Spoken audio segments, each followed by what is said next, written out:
So hi friends, this is Sushant sir from SKB Education Odia. ସମସ୍ତଙ୍କୁ ସ୍ୱାଗତ ପୁଣି ଥରେ SKB Education Odia ୟୁଟ୍ୟୁବ୍ ଚ୍ୟାନେଲକୁ।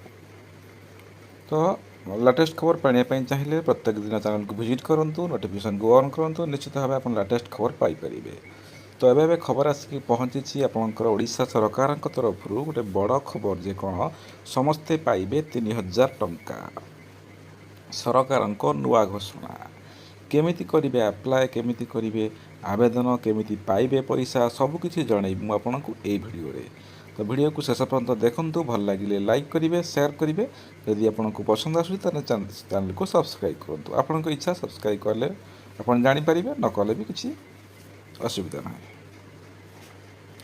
ଏବଂ ସେକେଣ୍ଡ ଖବର ହେଉଛି କ'ଣ ନା 2 ଦିନ ସରକାରୀ ଛୁଟି, ସମସ୍ତ ସ୍କୁଲ କଲେଜ ବନ୍ଦ ରହିବ।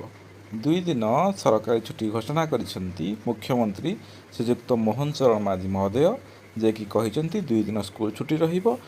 ସେ ଛୁଟି କେଉଁ ଦିନ ରହିବ, କାହିଁକି ରହିବ, ତା ବିଷୟରେ ଆଲୋଚନା କରିବା।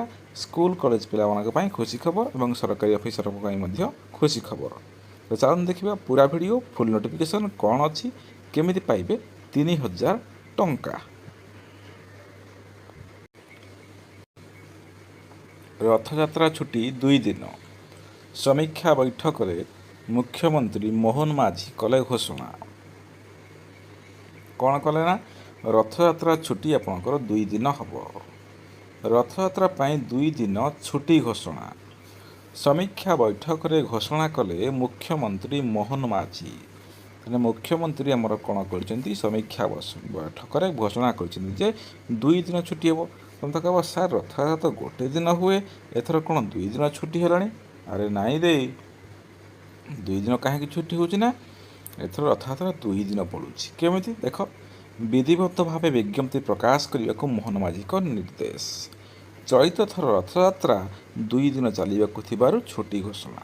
ତାହେଲେ ଦେଖ, ଏଥର ରଥଯାତ୍ରା କେତେ ଦିନ ହେଉଛି, 2 ଦିନ ପଡ଼ୁଛି। ବୁଝିଲେ, ଗୋଟେ ଦିନ ଆଉ ଗୋଟେ ଦିନ 2 ଦିନ ପଡ଼ୁଛି ରଥଯାତ୍ରା, 2 ଦିନ ରଥ ଟଣା ହେବ। ତେଣୁକରି 2 ଦିନ ରଥଯାତ୍ରା ପାଇଁ ଛୁଟି କରିବାକୁ ଘୋଷଣା କରିଛନ୍ତି କିଏ, ରାଜ୍ୟ ସରକାର। ଇଏ ହେଉଛି ରାଜ୍ୟ ସରକାରଙ୍କର ଗୋଟେ ଭଲ ନିଷ୍ପତ୍ତି ନେଇଛନ୍ତି। ଠାକୁରଙ୍କୁ ଦର୍ଶନ କରିବା ପାଇଁ ଦେଇଛନ୍ତି, ଛୁଟି ଦେଇଛନ୍ତି ଯେ 2 ଦିନ ଛୁଟି ରହିବ। ସ୍କୁଲ କଲେଜ ସବୁକିଛି ଛୁଟି ରହିବ। ଓକେ, ଇଏ ଥିଲା ପ୍ରଥମ ଖବର ଯେ ଛୁଟି ରହିବ 2 ଦିନ ରଥଯାତ୍ରା ପାଇଁ। ଆଚ୍ଛା, ବର୍ତ୍ତମାନ ଦେଖିବା ଯେଉଁ 3000 ଟଙ୍କା ମିଳିବ ସେଇଟା କେମିତି କ'ଣ ଆପଣ ଦେଖନ୍ତୁ। ଭତ୍ତା ବୃଦ୍ଧି ପ୍ରସ୍ତୁତି ଚାଲିଛି। ମନ୍ତ୍ରୀ କହିଲେ ଭତ୍ତା ବୃଦ୍ଧି ପ୍ରସ୍ତୁତି ଚାଲିଛି।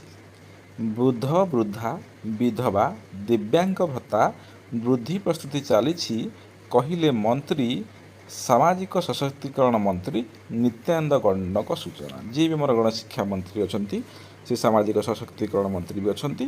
ସେ ସୂଚନା ଦେଲେ ଯେ ଏଇ ଯେଉଁ ଭତ୍ତା ମିଳିବ କାହାକୁ, ବୃଦ୍ଧ ବୃଦ୍ଧା ବିଧବା ଦିବ୍ୟାଙ୍ଗ ଭତ୍ତା ଏସବୁ ମିଳିବ। ଆପଣ ଯଦି ଦିବ୍ୟାଙ୍ଗ ଆପଣଙ୍କୁ ପଇସା ମିଳିବ, ଆପଣ ଯଦି ବିଧବା ଆପଣଙ୍କୁ ମିଳିବ, ବା ଆପଣ ଯଦି 60 ବର୍ଷରୁ ଉର୍ଦ୍ଧ୍ୱ ବୟସ ତାହେଲେ ଆପଣଙ୍କୁ ନିଶ୍ଚିତ ଭାବରେ ପଇସା ମିଳିବ।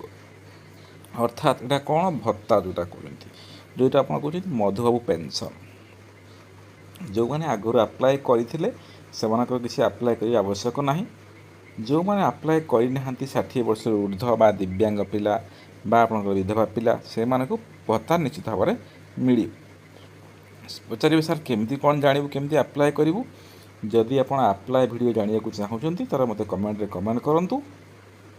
ମୁଁ ଆପଣଙ୍କ ପାଇଁ ଆପ୍ଲାଏ ଭିଡ଼ିଓ ନେଇ ଆସିବି। କେମିତି କ'ଣ ଆପ୍ଲାଏ ହେବ, ଡକୁମେଣ୍ଟ କ'ଣ ଦରକାର, ବା ଆପଣଙ୍କର ବି ମୁଁ ଆପ୍ଲାଏ କରିଦେବି। ଡକୁମେଣ୍ଟ ସେଣ୍ଡ କଲେ ଆପ୍ଲାଏ ବି କରିଦେବି। ଓକେ, ଯଦି ଚାହୁଁଛନ୍ତି କମେଣ୍ଟ ଗୋଟେ କମେଣ୍ଟ କରିଦିଅନ୍ତୁ, ମୁଁ ଆପଣଙ୍କୁ ନିଶ୍ଚିତ ଭାବରେ ହେଲ୍ପ କରିବି ଏବଂ ସାହାଯ୍ୟ କରିବି। ଆଚ୍ଛା ସାର୍ 3000 ଟଙ୍କା କେମିତି ମିଳିବ କହୁଛନ୍ତି? ଆଗରୁ ଜାଣିଥିଲେ ଆପଣଙ୍କୁ 1000 କି 1200 ଏଇ ଟାଇପ୍ର 1500 ପର୍ଯ୍ୟନ୍ତ ମିଳୁଥିଲା। ବର୍ତ୍ତମାନ ସରକାର ଘୋଷଣା କରିଥିଲେ ଯେ 3000 ଟଙ୍କା ପର୍ଯ୍ୟନ୍ତ ବୃଦ୍ଧି ହେବ।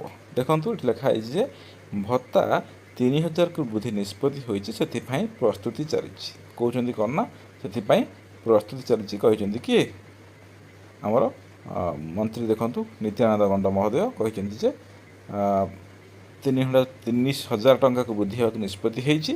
ପରବର୍ତ୍ତୀ ସମୟରେ ଏହାକୁ କାର୍ଯ୍ୟକାରୀ କରାଯିବ। ଅଲରେଡ଼ି ଏଟା ବିଲ୍ ପାସ୍ ହୋଇଯାଇଛି, ତ ଆପଣଙ୍କୁ କାର୍ଯ୍ୟକାରୀ ହେବ। ବହୁତ ଜଲ୍ଦି ଆପଣଙ୍କୁ 3000 ଟଙ୍କା ମିଳିବ। ଓକେ, ବୁଝିପାରିଲେ ନା?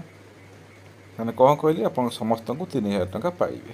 ଯଦି ଆପଣ ଏ ବିଷୟରେ ଅଧିକ ଜାଣିବାକୁ ଚାହୁଁଛନ୍ତି ତାହେଲେ ଚ୍ୟାନେଲକୁ ସବସ୍କ୍ରାଇବ୍ କରନ୍ତୁ, ଲାଇକ୍ କରନ୍ତୁ, ସେୟାର କରନ୍ତୁ ଏବଂ ସବସ୍କ୍ରାଇବ୍ କରିବାକୁ ଜମା ବି ଭୁଲନ୍ତୁ ନାହିଁ।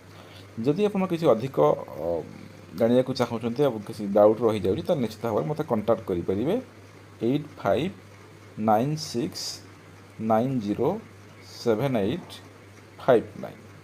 এই ନମ୍ବର ଆପଣ ଯୋଗାଯୋଗ କଲେ ଆପଣଙ୍କୁ ନିଶ୍ଚିତ ଭାବରେ ସାହାଯ୍ୟ ମୁଁ କରିପାରିବି। ଓକେ, ଆପଣ ଯଦି ଚାହୁଁଛନ୍ତି ଯେ ଆପଣଙ୍କର ଯେଉଁ ଯେଉଁ ପେନ୍ସନ୍ ବା ଭତ୍ତା ବିଷୟରେ କିଛି ଭିଡ଼ିଓ ଜାଣିବା ପାଇଁ ଚାହୁଁଛନ୍ତି, କେମିତି ଆପ୍ଲାଏ ହେବ, କ'ଣ କ'ଣ ଡକୁମେଣ୍ଟ ଦରକାର, ନିଶ୍ଚିତ ଭାବେ ମୋତେ କଣ୍ଟାକ୍ଟ କରନ୍ତୁ ବା ମୋତେ ମେସେଜ୍ କରନ୍ତୁ। ଏଇ ଯେଉଁ ମୋତେ କମେଣ୍ଟ କରନ୍ତୁ ଭିଡ଼ିଓରେ, ନିଶ୍ଚିତ ଭାବେ ଆପଣଙ୍କୁ ମୁଁ ଆପ୍ଲାଏ ଭିଡ଼ିଓ ଆଣିଦେବି ଏବଂ ଡକୁମେଣ୍ଟ କ'ଣ ଦରକାର ସବୁ କିଛି ଆପଣଙ୍କୁ ଜଣାଇଦେବି। ଓକେ, ତ ପୁଣି ଦେଖା ହେବ ଗୋଟେ ନୂଆ ଭିଡ଼ିଓରେ। ସେ ପର୍ଯ୍ୟନ୍ତ ରହିଲି। ଆପଣଙ୍କୁ ଖୁସି ଲାଗିଲେ ନିଶ୍ଚିତ ଭାବେ ଚ୍ୟାନେଲକୁ ସବସ୍କ୍ରାଇବ୍ କରିବେ। ଯଦି ଆପଣଙ୍କୁ କିଛି ମୁଁ ଇନଫର୍ମେସନ୍ ଯୋଗାଇ ପାରୁଛି ତାହେଲେ ସବସ୍କ୍ରାଇବ୍ କରିକି ନୋଟିଫିକେସନ୍କୁ ଅନ୍ କଲେ ସବୁବେଳେ ଆପଣ ପ୍ରଥମେ ପାଇଯିବେ ଯେ କ'ଣ ନୋଟିଫିକେସନ୍ ଆସୁଛି। Okay, thank you. ପୁଣି ଦେଖା ହେବ ଗୋଟେ ନୂଆ ଭିଡ଼ିଓରେ। ରହିଲି। Thank you so much.